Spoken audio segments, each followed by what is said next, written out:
There she is. Okay, excellent. Good evening and welcome to our early Committee of the Whole meeting tonight. And I'd like to introduce Martin Pastuca. Thank you, Madam Council President.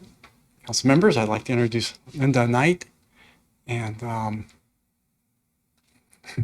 Lauren Imhoff. I'm looking right at her, just blank. One of those days, I apologize. I'm operating on East Coast time still. So I'm just gone over the weekend. So anyway, but these two have been leading our effort on the electric vehicle plan, working on sort of the leads in our sustainability division, who've been working on the electric vehicle plan as well as working on the CES plan. So they're going to present this presentation on the electric vehicle implementation plan from both city operation as well as in trying to enhance the use of electric vehicles in the community. So I will turn it over to Linda and let her go through the presentation. Thank you. Thank you. Good evening, Council or President O'Halloran and members of the committee. Just for the record, my name is Linda Knight. I'm the Public Works Sustainability and Solid Waste Manager. And along with my colleague, Lauren Imhoff, to my right, a Senior Sustainability Specialist, we're delighted to be able to present an overview of the electric vehicle implementation plan, which was a joint effort between the City of Renton and Cascadia Consulting Group. Our presentation tonight will introduce the project and acquaint you with the process, scope, and timeline. We'll then cover the primary areas of both the community charging plan and the city fleet EV transition, including highlighting key findings from the research and stakeholder engagement, presenting selected Cascadia Consulting recommendations, and followed then up with next steps. We'll have time at the end of our presentation for questions and discussion. Does that sound fine? Great, let's get started then. To introduce the project, with the goal of the Clean Economy Strategy 2.0 to promote sustainable land use planning and create a clean, efficient transportation system that includes a focus on electric vehicles, the City of Renton submitted a proposal and was awarded funding from the Washington State Department of Commerce to develop and adopt a vehicle electrification action plan to support electric vehicle policy and infrastructure investments. I think I'm ahead of myself, aren't I? Okay, next slide. One more. This was a collaborative project between internal and external contributors. Our main project co-leads included myself, Linda Knight, and Lauren Imhoff of the Public Works Sustainability and Solid Waste team, as well as Katie Buechel-Morales from Community and Economic Development. Cascadia Consulting Group, whom you are familiar with through our Clean Economy Strategy 2.0 update, rounded out the team. Throughout this endeavor, our team worked with internal stakeholders to inform the plan. Our process utilized both individual one-on-one interviews and large study and discussion sessions with staff from multiple city departments, including CED's Development and Construction Engineering Group, Current and Long Range Planning and Economic Development Group, Parks and Recreation, and then Public Works. We worked with facilities, maintenance, transportation, and utilities. We utilized feedback from external stakeholders, such as community members during engagement efforts, and we learned from staff of other agencies and partners tasked with similar work, such as Puget Sound Energy and Seattle City Light and their consultants, and considered their experiences and feedback. Transportation and land use are critical elements of sustainable, livable, and accessible Renton. Transportation is Renton's second largest source of greenhouse gas emissions, accounting for 40% of total community-wide emissions in 2019. As you can see in this graph, on-road sources, which include vehicles used for the transportation of passengers or freight, account for 25% of Renton's community-wide emissions, while Off-road sources include vehicles, engines, and equipment used for construction, agriculture, and recreation. Examples of Renton-operated equipment include excavators, paving equipment, generators, and landscape equipment such as leaf blowers, chainsaws, and lawnmowers, while recreation includes things like all-terrain vehicles, snowmobiles, dirt bikes, and the like. With the significance of this sector's contribution to greenhouse gas emissions, and in consideration of state policies that will restrict the sale and purchase of light-duty and medium-duty vehicles, those are essentially cars, pickup trucks, and SUVs, to zero-emission vehicles by 2035, it was an obvious conclusion that the draft Clean Economy Strategy 2.0 recommended creating an EV plan to guide the transition of city-owned fleet and investments in local charging infrastructure, with a goal to reduce community-wide greenhouse gas emissions and set the city on a path to a sustainable and livable future. This recommendation is broadly supported by city staff and other stakeholders and is embraced by city departments that will be responsible for the actions, strategies, and their implementation.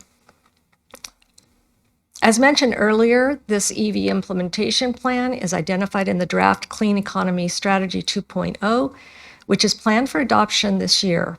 The CES 2.0 plan recommends that the city create an electric vehicle plan as an action to reduce community-wide greenhouse gas emissions. And with funding available through the Washington State Department of Commerce, we decided to jumpstart that plan by implementing this first action. It's worth noting here that with this plan, Renton is among the first cities in Washington, and more broadly the nation, to develop an EV implementation plan. This again illustrates the city's leadership and commitment to climate action.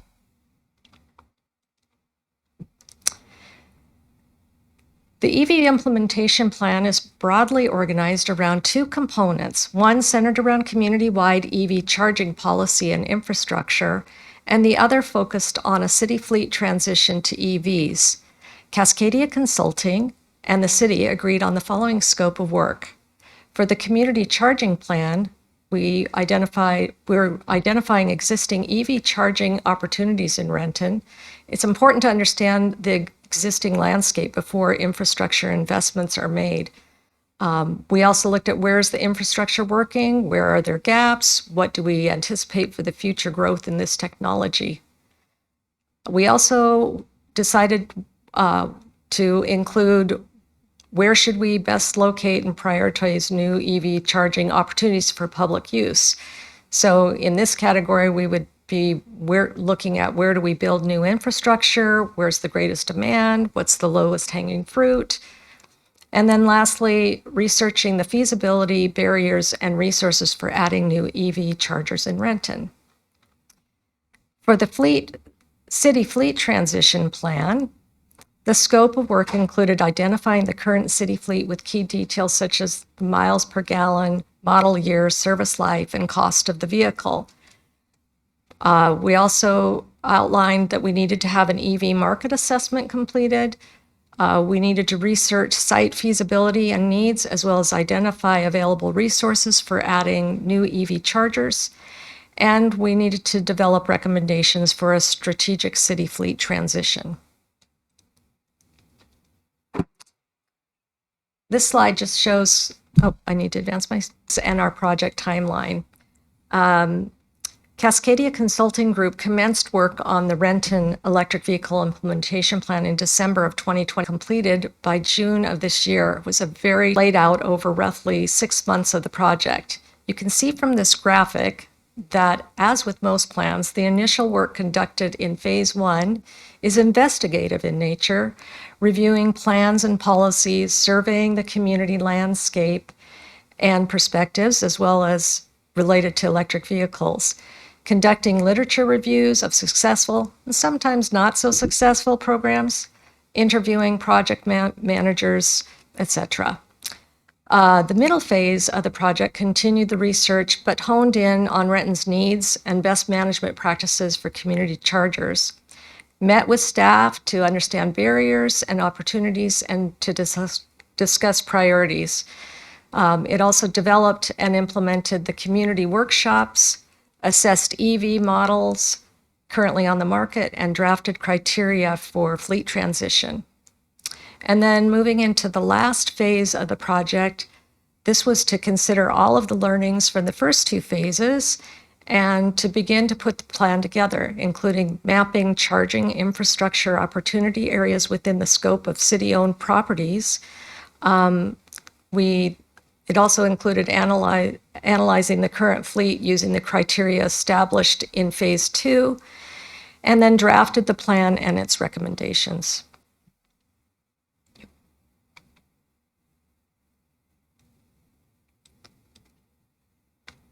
Okay.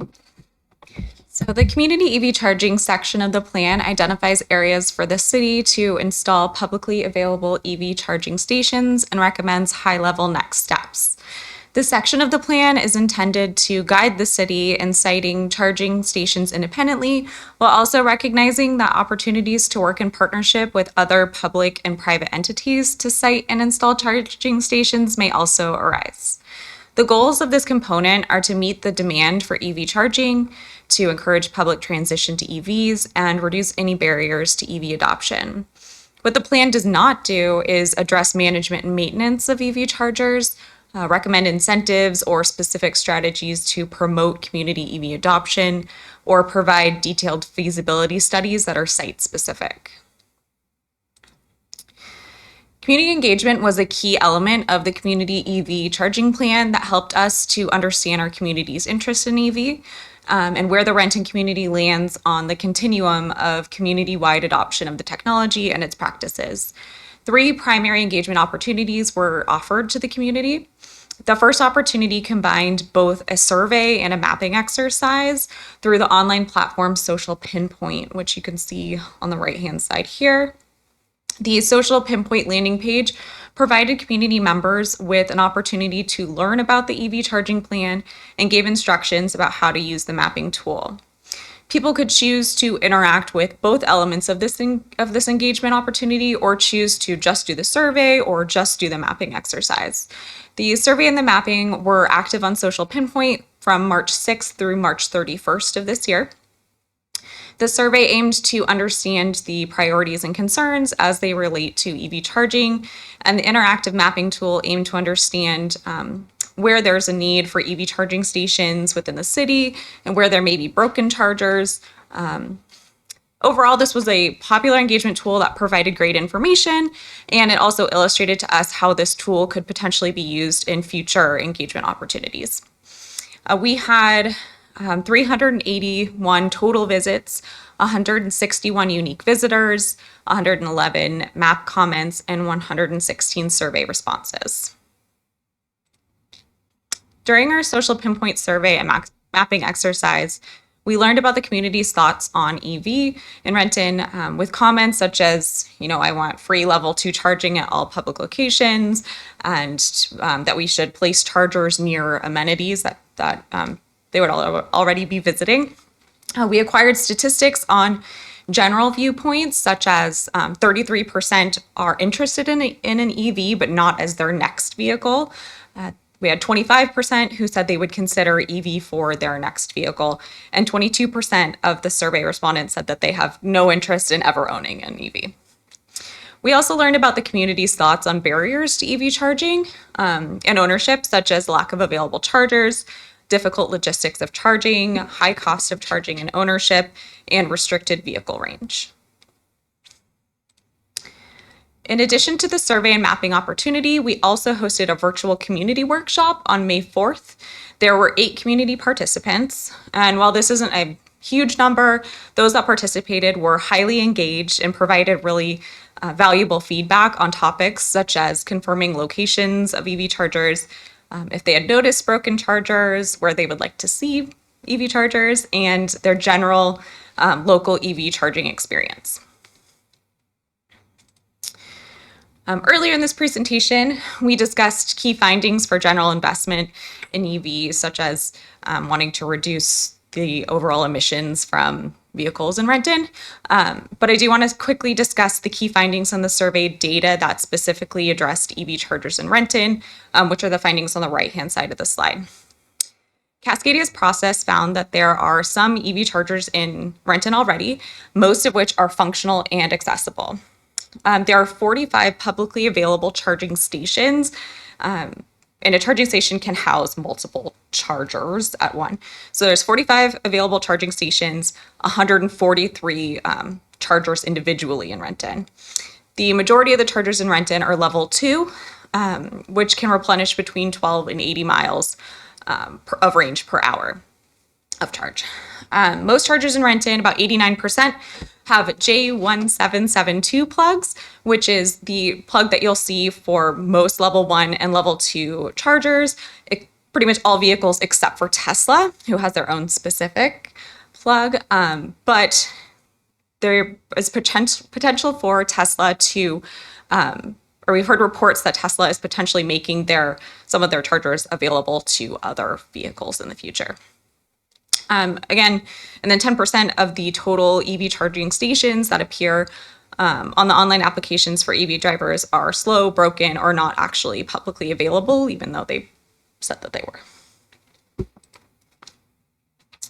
Based on the community and city staff feedback, Cascadia recommends installing chargers for the community aspect of the plan to first support equity by prioritizing areas near multifamily housing and in areas with high environmental health disparity ratings. This aligns well with the funding opportunities that our team has identified, as most of the recent grant notifications that have come out have had high prioritization on equity for historically disadvantaged communities.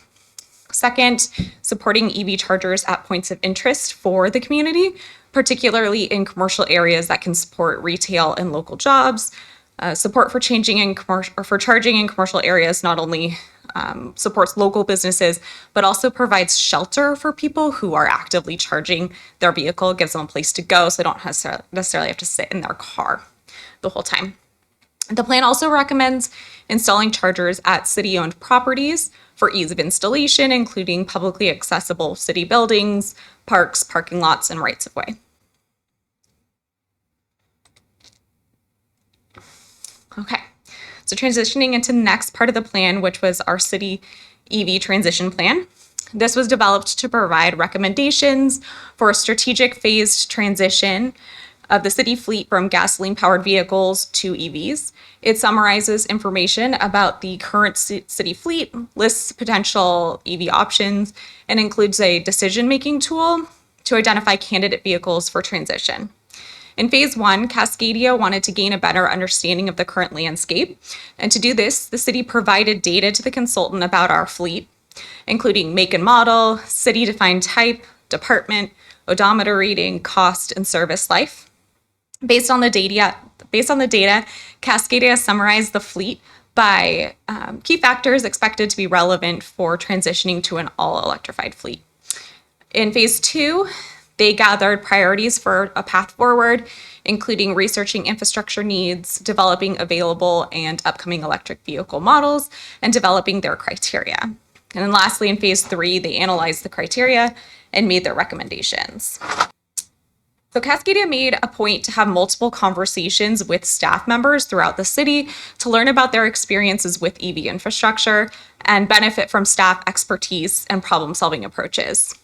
Information collected from the initial internal stakeholder meeting and subsequent conversations with specific staff was used in their overall analysis of opportunities and of barriers and contributed to their final recommendations for investments in clean transportation.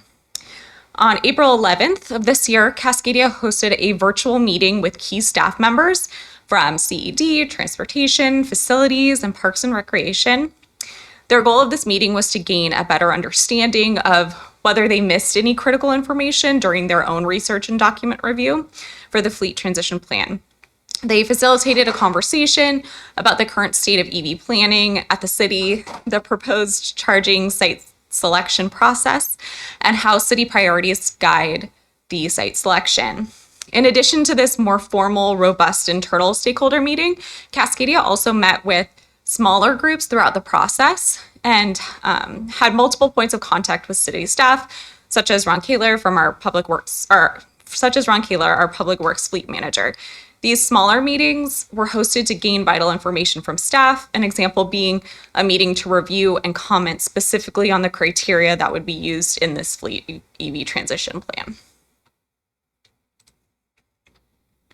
The following are the key findings that Cascadia developed after their research, city staff input, and analysis from the city fleet EV transition plan. So these key findings are instrumental in educating staff about the potential for EV in Renton.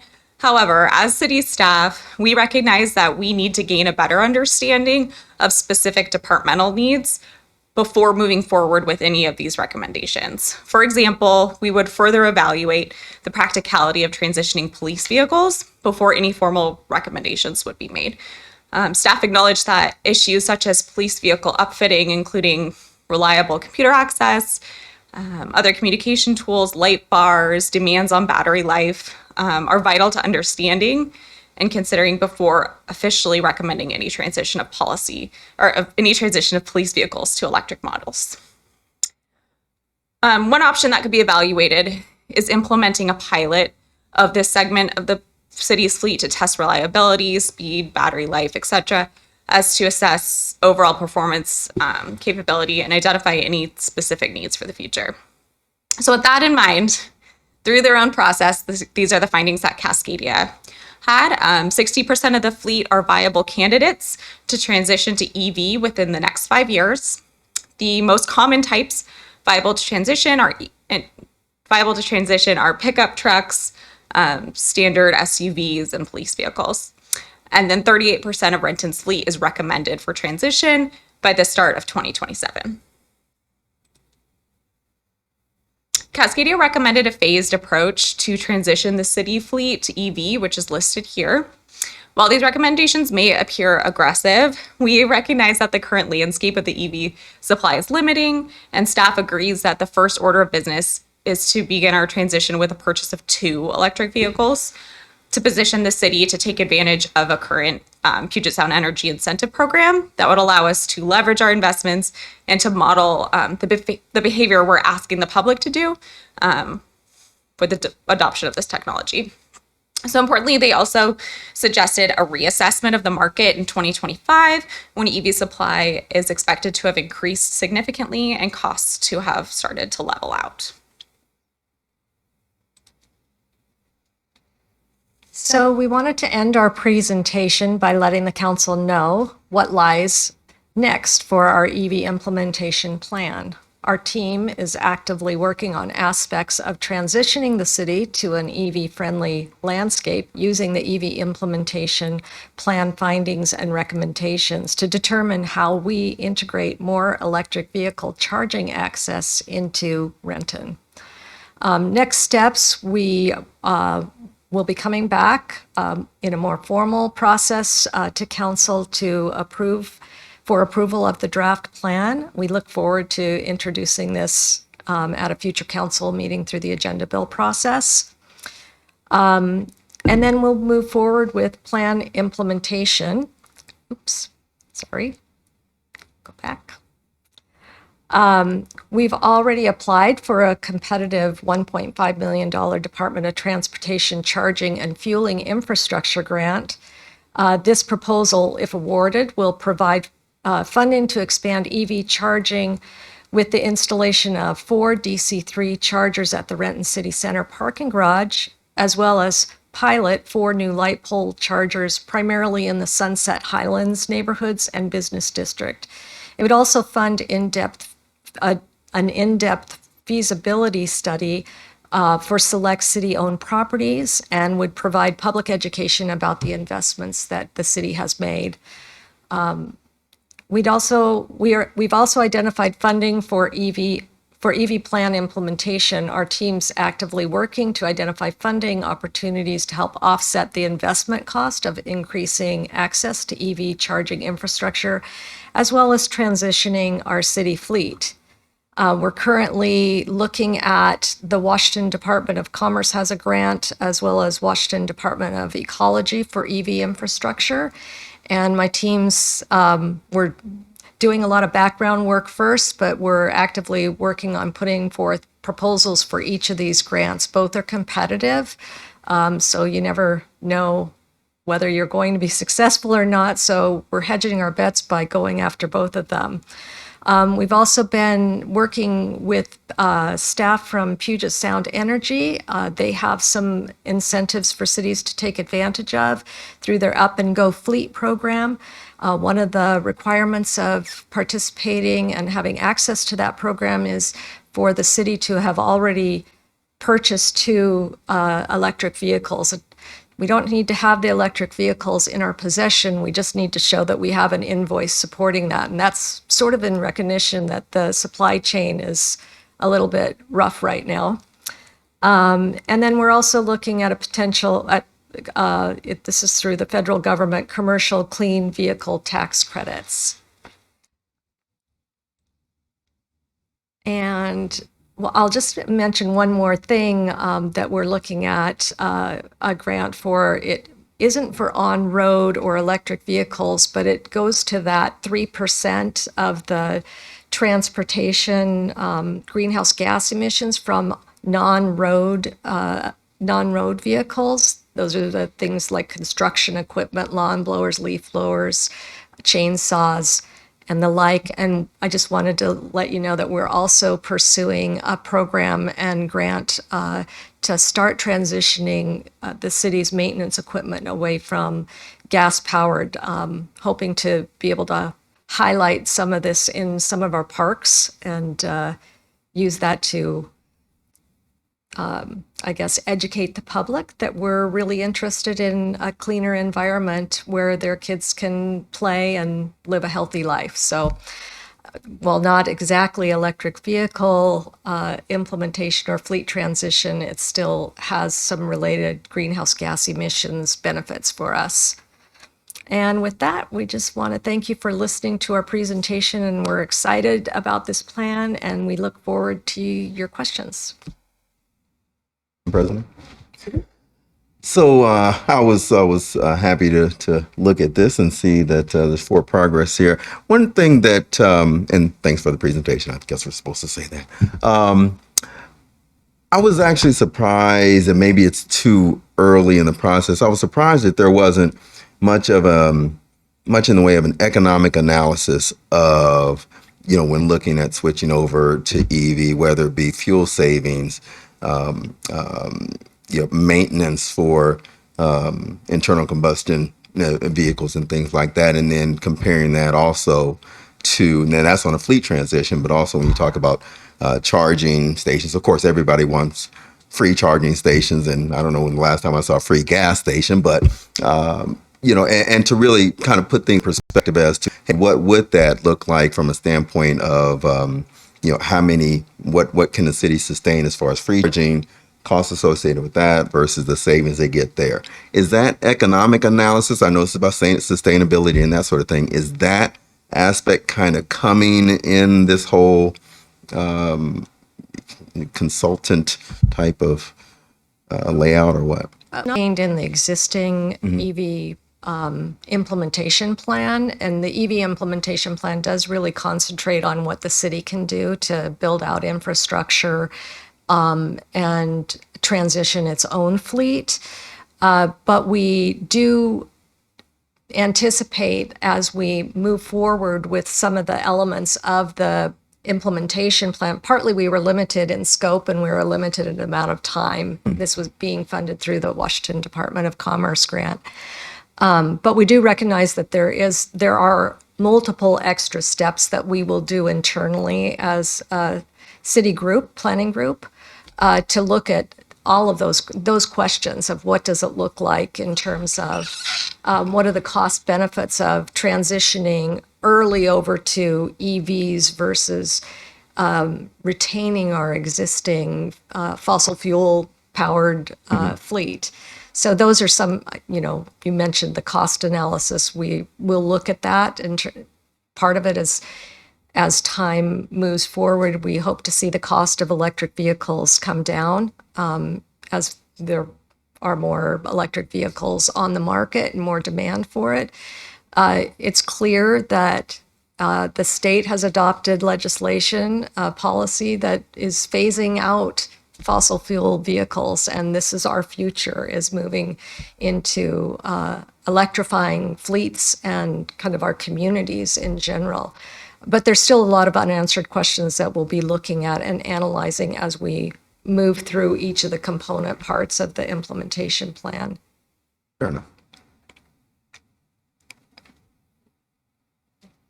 Thank you, Madam President. I have a question regarding to your community engagement. Do you plan on having future workshops in person, in language? Can you speak more to that plan? I know I know you're just getting started, but it is just, I don't know, from my perspective, I would like to see more engagement. And just wanted to see if you have any plan in regarding to that. Yeah, are related specifically to the plan, writing of the plan and collecting data for the plan. We had the social pinpoint hosted site, which had the mapping opportunity exercise and the survey, and then we had the open house. We do recognize that we will need more community engagement as we go down this road. We're just really kind of, I feel like, on the precipice of moving into this territory. There's a lot of information and knowledge still to gain and gather. And part of that is for us to gather knowledge first and then to also translate that out to the public so that we can educate them about what the city intends to do, and invite for their comments, additional comments of where they think we should be building city chargers, or what the needs are, and then also educating them about the whole EV technology and what lies ahead for the future. But I would agree that we do need more engagement. What that looks like, we don't have a specific, community strategic engagement plan for EV implementation specifically at this point in time. But I feel like that will start to unfold as our opportunities start to present themselves. There's a lot packed into transitioning the city for this new future of electric vehicles. Not the least being like you have to have the infrastructure in place as well for people to feel comfortable adopting the technology. So I know that's not really a very satisfactory answer to your question. I guess I'm just acknowledging that we as staff know that there's more engagement to come. What that looks like, we haven't sussed out quite yet. Just wait until the flying cars. Yeah. Jetson, hey. No, I appreciate you answering to the best that you could. The reason I asked is because while we are in the beginning stages, I think it's important to keep it in mind because we do have huge percentage of renters in our city. And I know that with opportunities, there are some communities that are left behind. And so stressing in language, stressing, how Councilmember Albertson mentioned economic analysis in terms of the city, right? But also in terms of our community as well. Right. And so I appreciate your answer. Our experience so far has been early adopters of the technology are typically upper income, higher educated, people living in single family homes. But we do have also car share drivers that live in Renton and also operate electric vehicles. Most of the grants we were mentioning have like prioritization of historically disadvantaged communities. They also are looking at multifamily as a high priority area for investing in infrastructure and education. So, depending on what we're successful with in terms of harnessing money, because it's going to take a bit of money to actually transition our city in this with this new technology as well. Thank you, Madam Chair. My question is in relation to the recommendations on slide 18. I see in 2024, we're going to purchase, possibly the recommendation is to purchase up to 15 electric vehicles to replace existing sedans, SUVs, and hybrid vehicles. And then in 2025, looking for a pilot program on police and for patrol. And curious why hybrid vehicles would come in a little bit higher priority than that pilot program for police, solely because hybrid is already kind of addressing some of those environmental issues. And I would imagine our police vehicles and that pilot program, with just how often they are out on the streets and how many emissions they are giving, I'm just curious as to the reasoning between that. Yeah, again, these are Cascadia's recommendations. But I think in doing the analysis of the age of the vehicle and the life of the battery, the mileage on the vehicle, all of those, and hybrids still come with, work. I mean, they're not like EVs that have fewer issues in terms of maintenance. They still have their maintenance and you have to replace their batteries.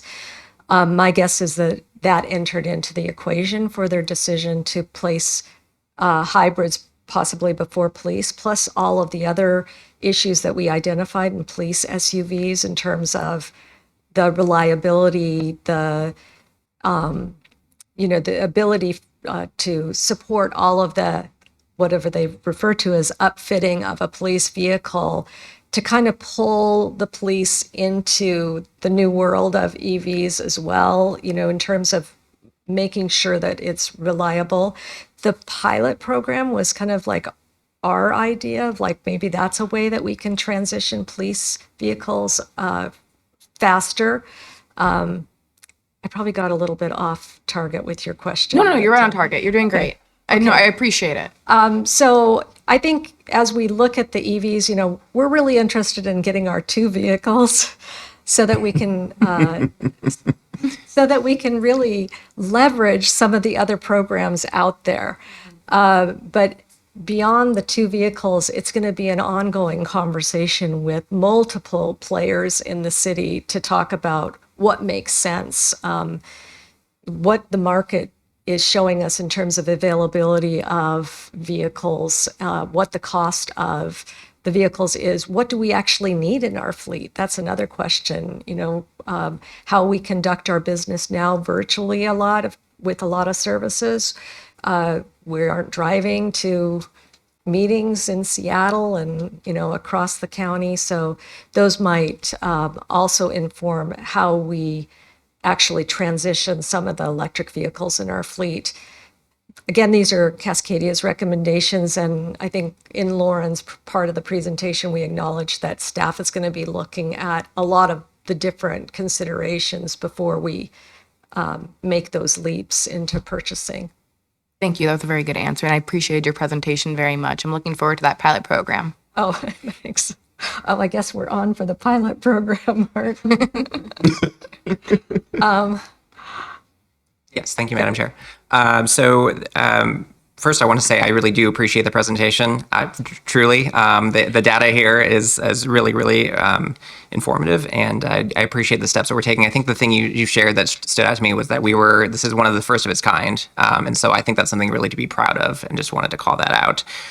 The question I think I had was more related to the turnover, although I do want to really quickly comment on the police vehicles. And I'm glad that you're being very mindful of that, knowing maybe lessons learned from what Spokane experienced with their Tesla pilot, and making sure that they're responsive to the needs of the officers as and able to perform at the service they need to. I'm very excited for when we can get there to 100%. So that is my question. 38% by 2027, that is super exciting. Do we have a date for when we're hoping to be 100%? We do not at this point in time. Can we set a goal, I guess is the question. I would kind of toss that back into your court, because a lot of what drives how much we can do is really around funding. Maybe Martin has some comments. Yeah, Eases up to the mic. if you don't mind, I'd like to tamper that expectation a little bit. Part of the problem is right now we have a lot of heavy equipment that doesn't have any electric vehicle options. And so We don't know when they're going to get to the point in time. They're starting to look at big rigs that can do that.